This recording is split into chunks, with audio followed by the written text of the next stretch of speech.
your source for all things Texas Tech. This is the Ask Level podcast from Double T 97.3. Hey, what's happening? Welcome into another episode of the Ask Level podcast. Alongside Chris Level, I'm Chois Woodman.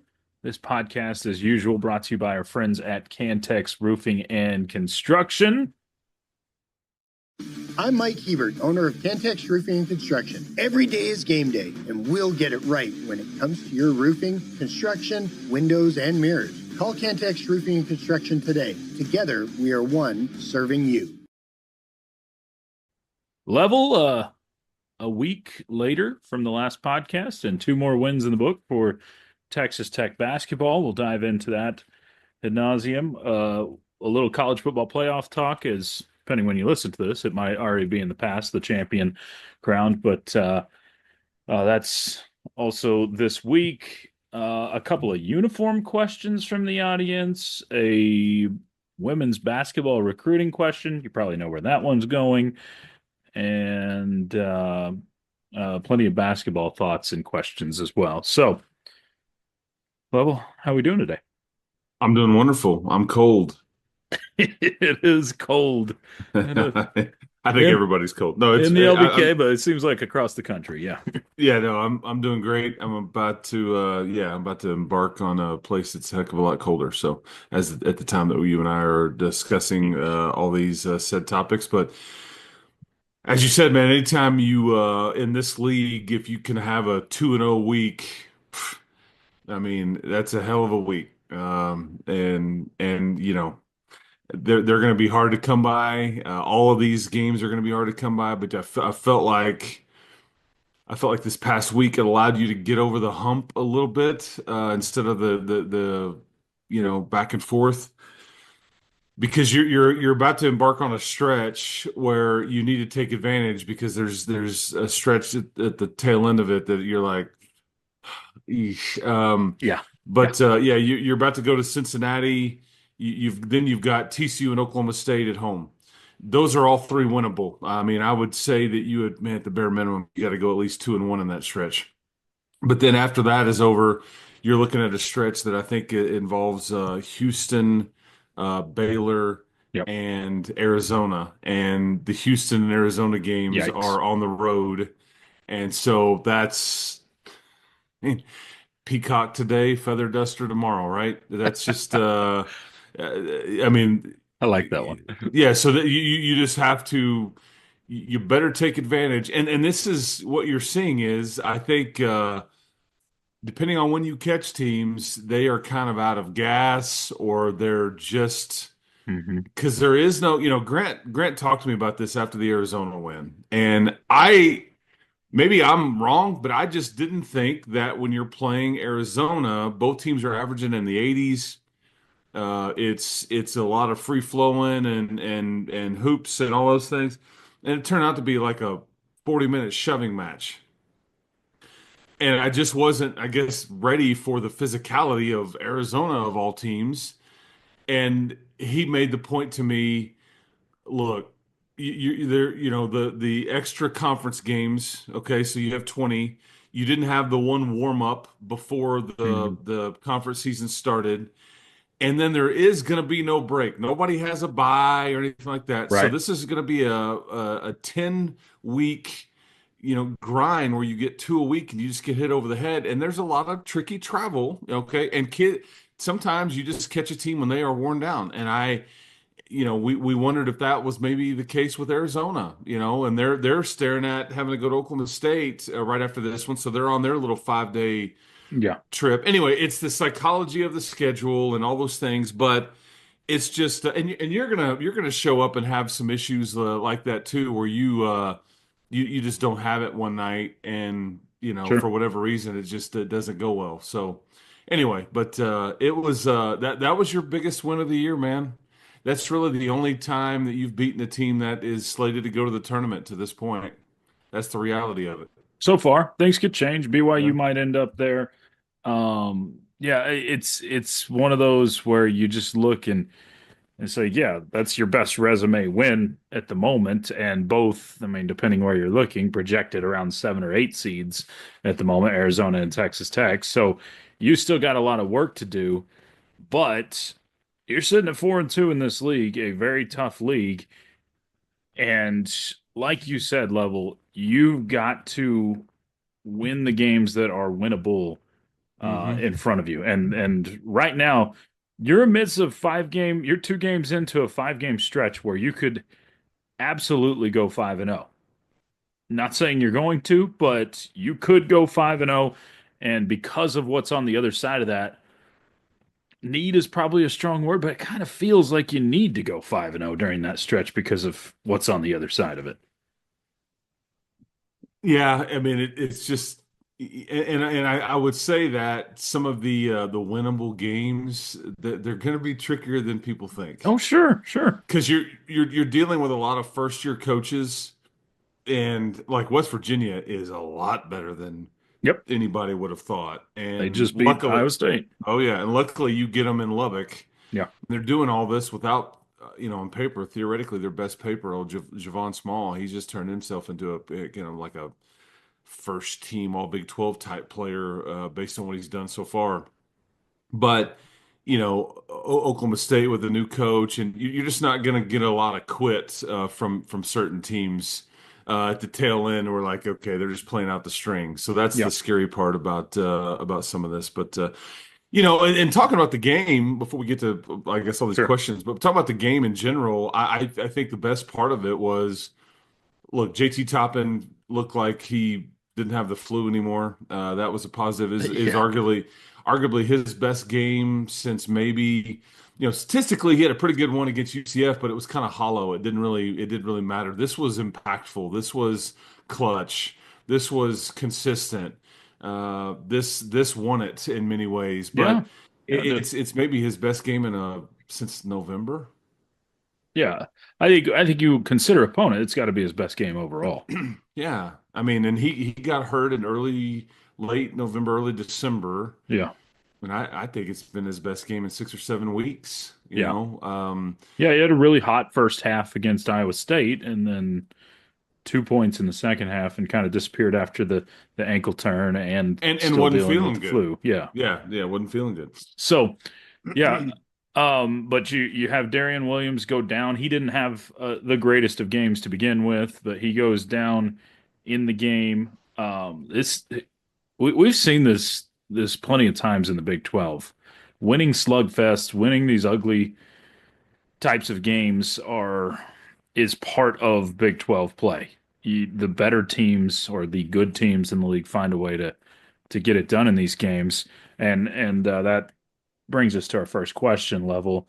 Are you con this one is from Jack. It says, are you concerned about the offensive lulls in the last 2 games for Tech?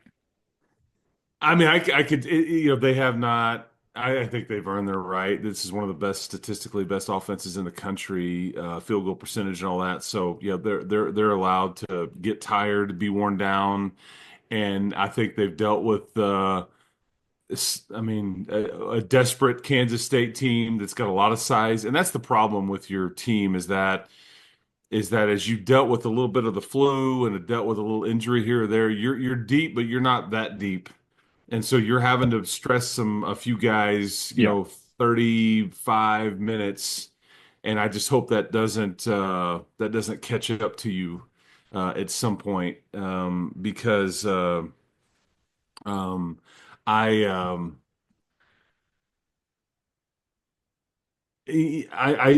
your position size across the board, you're just a bit smaller than everybody, and I think that as you get pushed around and it gets physical, you have a hard time getting as clean a looks as you're used to. That's why what JT did against Arizona was extremely impressive because he's shooting those hook shots over a 7 footer.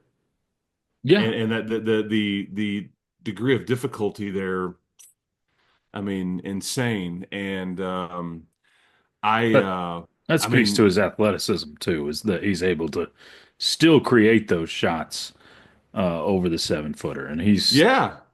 but I mean, it's gonna. All that being said, your lack of just size at some positions, depending on what lineup you have on the floor, it's gonna make it harder to score. I mean, they basically, you're underneath out of bounds plays. Jeff Haxton and I, during the broadcast, we were like, because they did this a lot. That they basically just were like, we're not going to try to run a play here. We just want to inbound it and then play. Yeah, football They did, pass, yeah, they three did it. quarters. They did a lot against Kansas State, Yeah, and I just thought, well, I hadn't really seen that, but I think part of it is because you're dealing with so much length on the interior, and there's just not a lot of tricks to be had, so they just kind of punted, or arm punt to arm your punt. point, Yeah, and just kind of it almost got you one time. almost. They played a little DB on you, and somebody made a play on the ball, and you survived to tell the story about it. But it speaks to, I think, your lack of. I think they were like, we'd rather do this than like turn it over. Yeah, Let's inbound. So I'm not concerned about it. I think that it's get ready for more rock fights. Okay, get ready for more grind. You're going to deal with another one in Cincinnati. There's going to be some of these games where you just make everything, and there's going to be some of these games where you have a really hard time with everything that is supposed to be easy because you're just tired and you're worn down. And I mean, Chance McMillan and Elijah Hawkins, these dudes are playing like 34, 35 sure. minutes a night at the highest of levels in college anyway, and it will start to wear on them, I'm afraid. Yeah, yeah. So, but 4-2 in the league, you're in a good position, and you just beat one of the undefeateds on Hmm. Saturday in Arizona. So, set up pretty well. Um, what have you noticed about before we move on to the rest of the questions? What's the biggest difference on the defensive end? Because it seems like to me, Level, that something, maybe it was just a pure wake-up call with the UCF game, but since that UCF game, is it just purely more effort on the defensive end that you're seeing from Tech? Because there's a clear difference there. It hadn't been perfect by any means, but you don't seem to be giving up near as many open threes. You're probably still giving up a few too many looks around the layup, but you're talking about an undersized team like that. Yet in every single win for Texas Tech, the opponents are averaging around 60 points a game scored, and you found a way to uh, to really hold teams down. Like Saturday with Arizona, only 54 points scored for that team that's got a lot of offensive talent. So what's that difference to you? What do you think's clicked on the defensive end? Well, there's some bullet points here. I think the sense of urgency is certainly, having an edge to you, just playing harder because they didn't have it versus UCF. I think there's been spurts where it just hasn't been good enough to where you're just like, and I even mentioned during the broadcast, there's a few times where you see a guy kind of bending over to pick up a ball. Nothing drives me crazier, man, than like you jump on that thing, man. I mean, Yeah, it's a mindset as much as anything. Like the Big 12 is not a league where you bend over and pick up a loose ever. ball. No, just pounce on that thing. But it's getting there clearly. And I'll tell you, two guys that are coming off the bench, at least for now, that I think have really elevated your defense in general, and that is Federico is starting to, I think, impact the game more and more on the defensive end. Sure. Not perfect, but he played 23 minutes versus Arizona, and he's approaching double type stuff. But I just think he's altering shots. He had a few blocks, but here's one of the here's, I guess, the lead bullet point. You're watching. I don't want to say like a passing of the torch, but you're kind of watching this happen right in front of you. But Christian Anderson is going to continue to play starters type minutes and Oh finish yeah. the game. And I don't know if at some point he does become a starter. I don't know if Grant wants to necessarily like shorten his bench or keep it the way it is. But I mean, Christian Anderson is basically taking a lot of Kerwin Walton and Kevin Overton's minutes. And I think a lot of it, we talk about shot making and all the things that he can do on offense, but I think a lot of this has to do with he's making a lot of the right plays on the defensive end. And it's not like he's some lockdown defender, but I don't think he's a liability. And Kevin is pretty good there, but Kerwin, I think that's what else the changes made is I think Grant admittedly and was hard on himself for it was trying to let guys play through some of these defensive mistakes, whether it was a scouting report mistake or whether it was just getting beat. He tried to let guys play through that, and he Yeah, was like, "No more. Like we're not doing this anymore. Like there will be consequences if you sure. get beat, and especially on that end of the floor. That's Right. where he's really trying to hold himself accountable, and that's why Kerwin, I think, whenever there's a mistake, it's like out he comes. So we'll see. But I mean, if you have Walton struggling and Overton struggling, you're down to six players. Yeah. And that's not you can't do that. Kind of, No. No. and especially with one is dealing with an ankle or foot issue, and one's had the flu and all this stuff. You just can't. You got to have more. So, All right, so let's see. Back to well, before we get to a couple more questions, level, the let's look ahead to the week ahead for Tech. So you got a road trip to Cincinnati, and then you're back home for a very strange thing, though something I don't even remember the last time you had a Sunday home game or a Sunday. You don't have Sunday games in the Big 12 that often, but it's becoming more of a norm. There's one that happened yesterday with TCU and Baylor.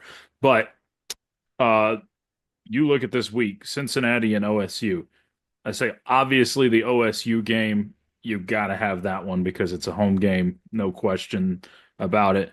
Cincinnati is a team that maybe had the best non-conference put together of anybody in the Big 12. They continued to win. They got it. I don't know if they ever graced the top 10, but they were as high as number 11 at one point. And then since Big 12 play has started, they've kind of hit a wall. There's still some danger in this team, right? I mean, this is oh yeah, still a talented group and maybe a bad matchup for Texas Tech as well. yeah. No, I don't. Again, another team with a lot of size, and this is absolutely going to be one of those games. It's just a grind, and we'll see how healthy Darion Williams is going into this game. Yeah, In Cincinnati, you're dealing with them where they can, if they get this win over you. It would be their third win in a row in the league, and they're starting to feel really good about themselves. So yeah, there's a lot on the line here, and you got them in Lubbock last year, but it was one of those games where you beat them, but you never really controlled the game. And I'll tell you, statistically, he doesn't show up a ton on offensively. He's a big time rebounder and shot blocker or just altered. But the guy that scares me the most about Cincinnati is a kid named Aziz Bandango, who's like a Mhm. 7-footer that just Yeah, causes a lot of problems around the rim and for you and makes it difficult to score. So they have struggled to score in general since Big 12 play started. I mean, Dan Skillings, Lukosius, and I yeah. think they've got a lot of their same team back intact from last year, and they slightly tried to tweak it. But Wes Miller, I think, almost had the team of the tournament last year, and then they've had a really good non-conference, but then they lost four in a row to start league play. Now, if you go look at it, none of those are necessarily bad losses, although I guess you could say the one in Manhattan was their bad conference loss, but all the Sure. other ones are you don't go ooh. But now, granted, the two wins they've just had over Colorado and Arizona State are not any great shakes either on paper. But this is a landmine waiting on you. Yeah, this is a scary one here for you, especially because you've won a couple. It's going to be freezing. I think that the highs in Cincinnati while we're there, like 10 or 12 degrees, and you've never been there. It's a long ways off. So I don't, I think this will be a very difficult game for Texas Tech. But if you want to stay in that top five in the Big 12 conversation, that sort of thing where you're wanting to be a 5 or 6 seed or better in the NCAA tournament, this is one you really need to try to go get. It's not, vital for that, but it would go a long way to help you. And with that, here's a question. This one comes from Mark. Level, do you still believe that the Big 12 winner will be a 15-win team? If so, do you think Tech has any chance to get to that mark with 2 losses already and 14 games to go? I don't think Texas Tech has a chance to get there. In my opinion, I think it's just too tough, especially with what you're seeing. Because you still have, think about it, you still have 2 games versus Houston. You got to go to Tucson. You've got Baylor here. You got West Virginia here. I mean, there's some. Oh yeah, yeah, Like, you only at least lose 3 more games here, and you go 15-5, man. Whoa. it would be Uh, very impressive. yes, it would. And I saw, Ken Palm has you kind of projected out to a 13-7 conference record based on. I think I'd take that right now. I would too, and run, and you Yeah, can't, no takebacks. I would take it and run. It puts you firmly in the NCAA tournament. I think it puts you, and again, depending on what else, but you don't have anything on your non-conference that's going to back you up here. right. There's just not a lot there. You have one of the worst non-conference schedules in the country, and I think Ken Palm had it rated like 331. Yeah, And that's the data. That's not my opinion, but it's sure. you know anyway, and that's why I went over Arizona, that the computers love, and the all the formulas and metrics that factor into the net and the Ken Palm and all that. They love Arizona because of some of what they've done. That's why I went over those guys. Is huge. But I do think that the winner of this league can get into the 15, maybe even 16. And I mean that you're talking Houston or Iowa State. Obviously, Houston, as we sit here and talk, is undefeated. Iowa State has the 1 loss. Arizona has the 1 loss. But I mean, unless there's some catastrophic injury, Yeah. or whatever, and Iowa State's dealing with one, I don't see them losing a bunch of more games in this deal. I just don't. Those net rankings you speak of, Level, Texas Tech moved up to number 15 with the Mhm. win. From So 19.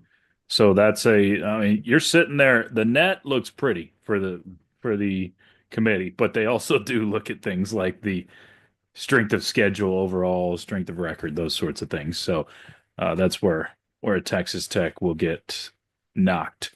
Okay. Um, so moving on from basketball a little bit, here's a different semi-random question. Um, this one comes from Jason. It says, "What are Tech's chances to land Aliyah Chavez for women's basketball?" Obviously, Who is this? this one's from Jason. No, no. Who are they asking Oh, about? who is she? Never heard of her.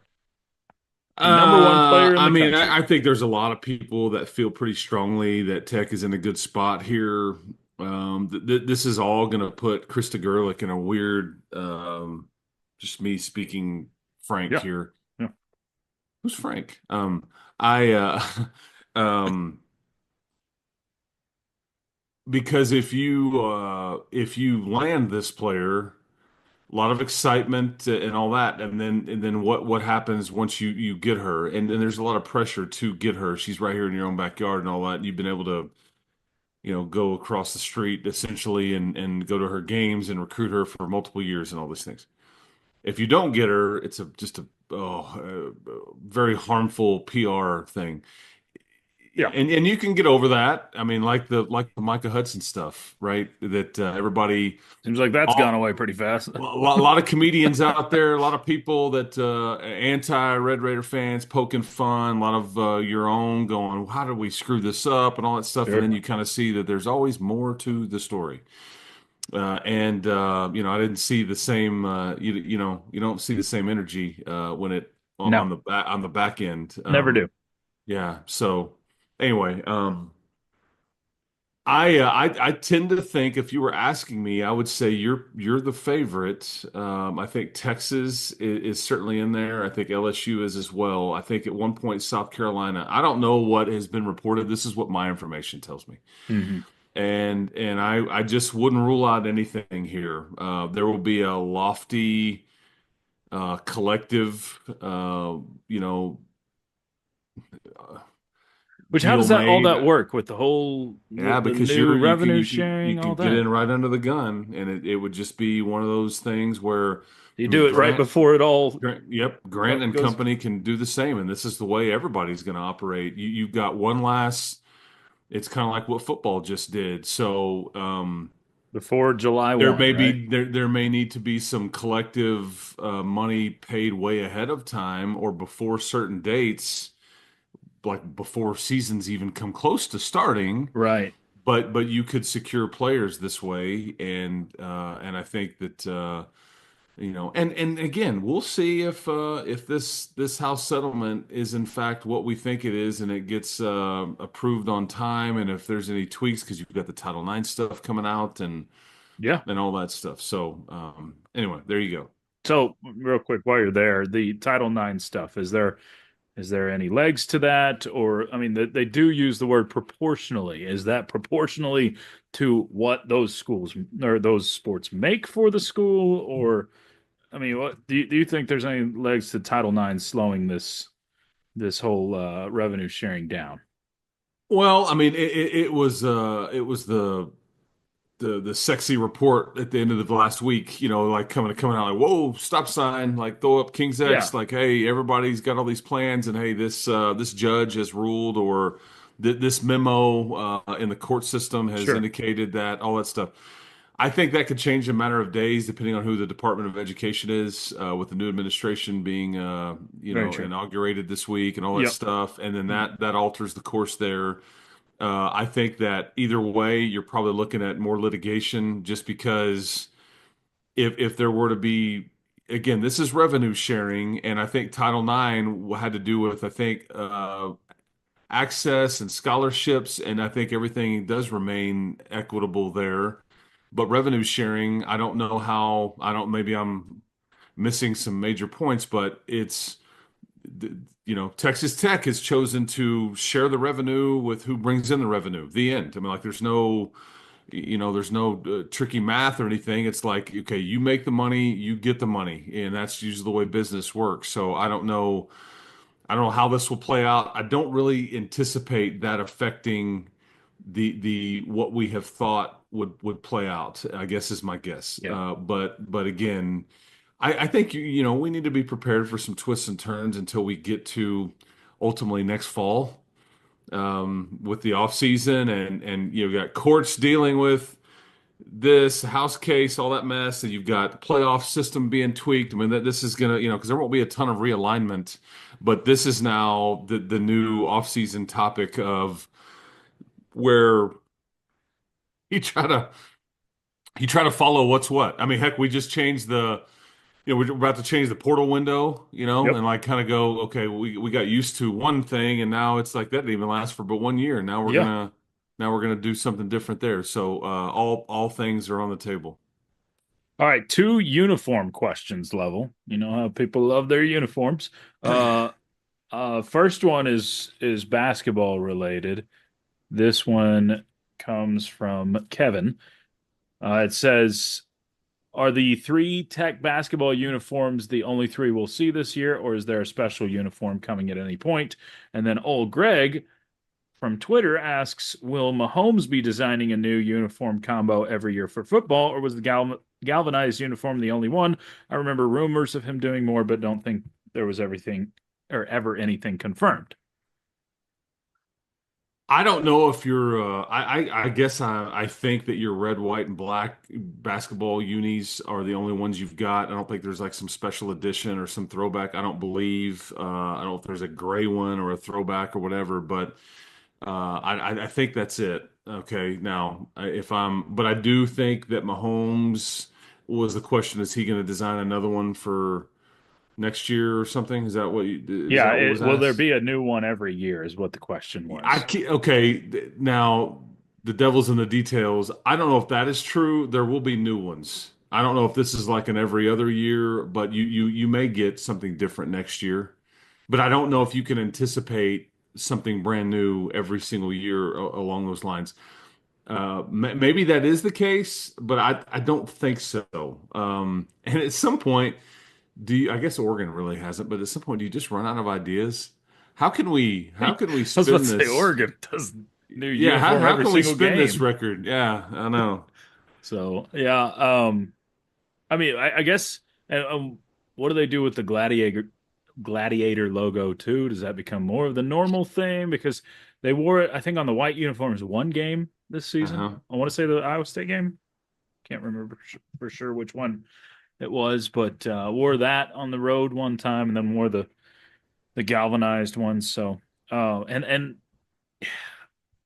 correct me if I'm wrong. I thought there was mention, and I thought there was public mention of a baseball uniform as well. I think they talked about that, and I don't know if that's going into play this year, but I guess with Mahomes' connections to baseball, that there will be a baseball alternate at some Well, point. soccer was Soccer too. definitely involved, Okay. yeah, because of Pat's wife and all that Okay. stuff. Yeah, So I don't know if we have the full yeah, details of all of those kinds of things, but I used to be like a lot of these folks, and we're caught up into a lot of the uniform stuff. I probably threads. don't. Well, yeah, I don't. I just I'm on record as saying like your Under Armour throwbacks were some of the cleanest, best They were ones, and good. I thought the your normal base uniforms this year were just Agreed. Yep. phenomenal. I thought they were like so smooth and kind of retro-y, kind of clean. If that not a lot going on. I love the stripe down the helmet. I thought that was a really clean look to it, and yeah. So and so much of this is kind of what Pat wants. Sure. I mean, if he really wants to say this is what I want to do, then guess what? That's And Adidas listens to the best player on earth. that's what'll get done. That's how Yeah. that works. Okay, so level at the time we record this and release it, the college football playoff national championship has not happened. When you're listening, it may have already happened. But has the college football playoff gone the 12 team playoff, first year we're in it, has it gone as you expected, hoped? What's been your thoughts on the 12 team playoff so as far as just entertainment value or how it's gone down? Yeah, I mean, I have definitely enjoyed. I've watched pretty much every game that I could. Yeah, I don't know if I'll be in a position to watch the title game on Monday night because I'll be in Cincinnati with the hoops team, and I don't know where we will be and all that sure, stuff. sure. But I've thoroughly enjoyed that first round. I thoroughly enjoyed like your New Year's Eve, New Year's Hmm. Day, like quarterfinal type games. Um, I. I think that what's interesting is now there's all this speculation about, well, let's tweak the buys and who gets the buys and the conference championship game Right. winners shouldn't be, and Guaranteed. and yet we're sitting here, and I guess there's some money attached to that. Like if you get a buy, you automatically get money, or your league gets money or whatever. But the four teams that had buys went 0-4. So that's what They that's did. what is that is what's weird to me. I wasn't And probably anticipating that, I guess. yeah, But I just think that whether it's after this next cycle is over, they can at that point look at it. I think you'll grow to 14. I really do. And I think that this offseason you'll see the groundwork laid for more automatic bids, and I think that they threw up the trial balloon last year, and I think you kind of scoffed, not you personally, but I think that you as a league or some of Big the other 12. leagues were Yeah. like, man, don't be, but I think that you're going to get back to more discussion about, SEC and Big Ten getting four automatic bids, the Big 12 and ACC getting two automatic bids. And at this point, I'd probably say if you grow up to 14, I would probably, I don't know what the dollars are attached, but I think you take it. I just don't know if your situation is going to get any better Yeah. at Yeah. all. And Or stars have to align so much for you to get two yes, teams in right now. exactly. And you Like have you, everything working against you, and you now there's probably never going to be a chance where you get three in and you get like one of those, extras. But if you're locking me into two out of the 16, make it every single year. I'd probably, and again, I need to see what all that comes with and Sure, all the sure. dynamics and all that stuff. But I think that's eventually Yeah. the way this will go. And I hate to like give in. I'm just trying to be realistic here because there are things written into the agreement now to where the SEC and the Big Ten after this next year they don't have to have unanimous approval on anything that gets approved. They're kind Right. of going to run the deal, and so if that is there to be had, I think you ought to grab it and run. And I love Brett Yormark, and he may fight and he may say the wrong or right things and not and like, but it may be hollow. And if you can lock yourself into a two bid situation, I would Yep. probably look long and hard at it. So, rooting interest and champion, are they the same for you in the championship game? Who are you who are you pulling This for? is a matchup, man. I really don't care. Okay. I mean, I don't really dislike or like. I mean, I know all the stuff that's going on with Ohio State, and it's just crazy to me because I think what is true here is that, and we need to remember this as we live through our own season next year Yeah. with some expectations. These are Sure. two teams. These are two teams. I think I've said this to you before, but these are two teams that suffered very embarrassing losses on their home field and were booed extremely loudly by their own home fans. Like, I mean, Yeah. unleashed by their own home crowd. And here they are at the top of the mountain trying to be the last one standing. And I think that part is crazy because the Northern Illinois win and then Notre Dame, or in South Bend, and then Notre Dame hasn't lost since. And then obviously we know what happened with the Michigan game and the flag planting thing at Ohio State. And you thought, okay, they might fire Ryan Day like right now, and then here they are Yeah. about to try to win the whole deal. I think And everybody neither of these loves. teams are in this playoff in the former years in the 14 playoff. I know, and that's what's fun about it. I Yep. think this playoff is tailor made for a program like a Penn State too. Yeah. That's always just on the outside. And they didn't make as much noise as they probably wanted to. They did make it to the Final Four. However, this is tailor made for those programs that have been just knocking on the Sure. door, and just can't get access because you're just not quite there. And now you do have access. So I mean, I tend to think Ohio State wins this game if you're asking me what that is, but I'm not like rooting for anybody. And if I don't get to see the whole thing, it won't necessarily bother me just Okay. because I'm not rooting strongly for or against. I just think Ohio State is extremely talented. I mean, heck, the best player in college football, no shot at Travis Hunter or anything, is that receiver for Ohio State. Granted, Texas shut him down, which was crazy. But and I've actually seen a mock draft that has the Cowboys taking one of those two Ohio State running backs, like in the second or third round. So there's some different Yeah. interests there to pay attention to.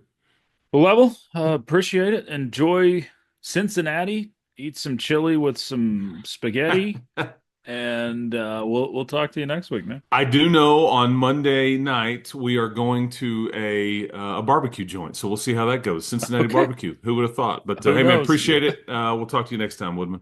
He's Chris Level. I'm Choice Woodman. It's been the Ask Level podcast brought to you by Double T 97.3. You've been listening to the Ask Level podcast, powered by Double T 97.3.